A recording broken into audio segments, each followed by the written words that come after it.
to another episode of Gaijin Gaming.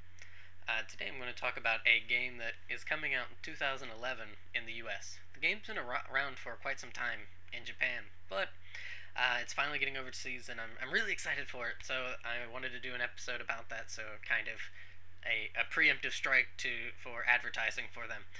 The game is Eiyuu Densetsu Sora no Kiseki FC. It is going to be called in the States The Legend of Heroes Trails in the Sky. Now, it's a three-parter, but I'm only going to be talking about the first part today. The game series is originally done by Falcom, and they came out. Thank you. They came out with this originally in 2004, late 2004 for the PC, and they re-released the game in 2006 for the PSP. And the PSP version is what I'm going to talk about today. Now, this game focuses around two main characters. The first being Estelle Bright, and the other being Joshua Bright. Sorry about that. And they are, in a way, brother and sister, but they're not. Estelle's father, one night, when she was maybe 9, they're 16 in the game.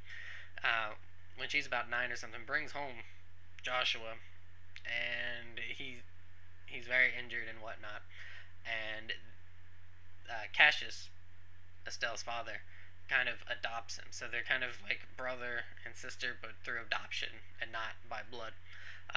Estelle's mother is deceased at this time, and it kind of it's not such a big secret or anything. They kind of tell you right away that she had passed away during the war.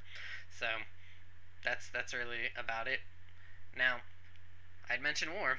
The game takes place in Libera Kingdom, and 10 years before what takes place in this game, there is a war between it and the Erbonian Empire, which is a neighboring empire, and it kind of ends in a stalemate.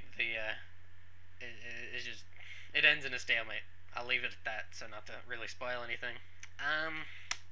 The game opens up with Estelle and Joshua. They are becoming bracers, which is kind of like a knighthood in the Liberal Kingdom. And so the first thing that they do is they have a test, and they go through that. And once you complete that, they become bracers. And after just a little bit into the game, not too horribly far into it, Estelle's father goes missing, and so Estelle and Joshua have to traverse Libera Kingdom looking for Cassius.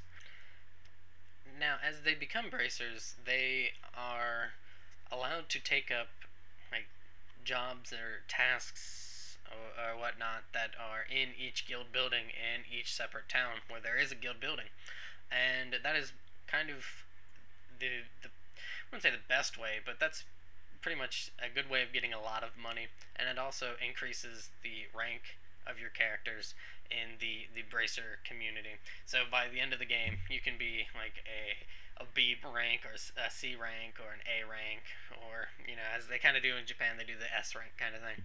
Now, as they go through different town to town, they actually team up with various characters. One is actually what's her name? Sherazade? Yeah, Sherazade. And she's actually kind of like a higher up in the bracer I wouldn't say knighthood, that's a bad word for that, but the bracer community. And she's actually kind of like their teacher in a way. So she joins up with them. Other characters join up with them, for example, Olivier, who he's a bit odd. he loves beautiful things, and he's kind of like a bard in a way, because he likes to sing songs, and they're usually really, really terrible. Another one is Agate, and he's kind of like the hothead kind of character, and he sees everything as if it's not like physically strong, then it's kind of worthless. So, and there's a few other characters, but I'll leave it at that.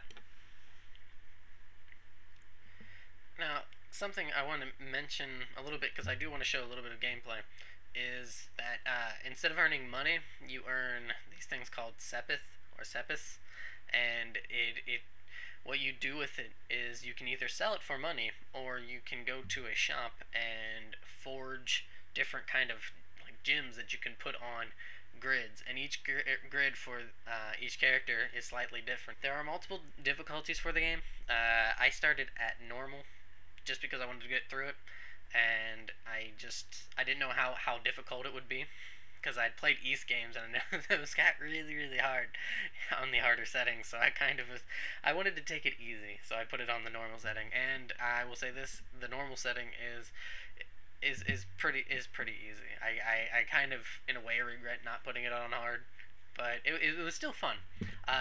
So that's that. It also has an easier setting, a hard setting, and a nightmare setting. So that nightmare setting could be quite disastrous. So that's about it. And one other note about it, which I really liked, is that it's broken into chapters. So that's something I for some reason it's something I really like. It was when games are broken into chapters. The music is I absolutely love the music. Some of it's a little bit quirkier than maybe if you've played an East game. It's not as like high octane kind of thing. It's a bit more just not like goofy quirky all the time, but it's a bit more toned down. So with that, enjoy the gameplay. Now I have this on my TV, so I hope this works. Now, this is like the very first area you go to. I'm actually playing this. This is really nice. It actually has a New Game Plus feature, so I'm playing it on that. Here, let me run into it. So you can see, you can run around. You run around pretty fast here, and it gives your health and whatnot, your EP, which is for your magic and whatnot, and your CP. And your CP is builds up when you take damage and also give damage, and that is for doing special skills. Now, let me run into... Oh, there's an enemy here.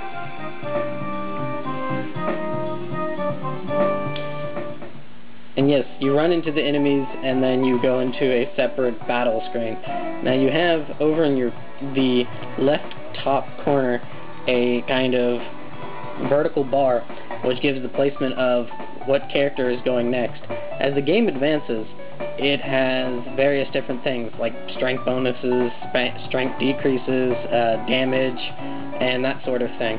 And over here you have your normal attack, and if you go down, well, over on your right hand side, excuse me, you go down and you actually can move.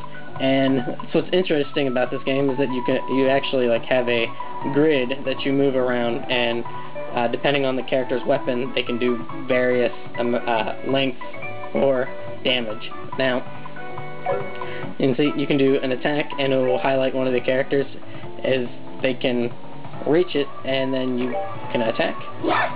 Now, unfortunately for these enemies take magic. So you can go down, go to magic, and then you just pick various different magic. It's a very complex game, and to explain all of it will take a very long time. So what you can do is you take very different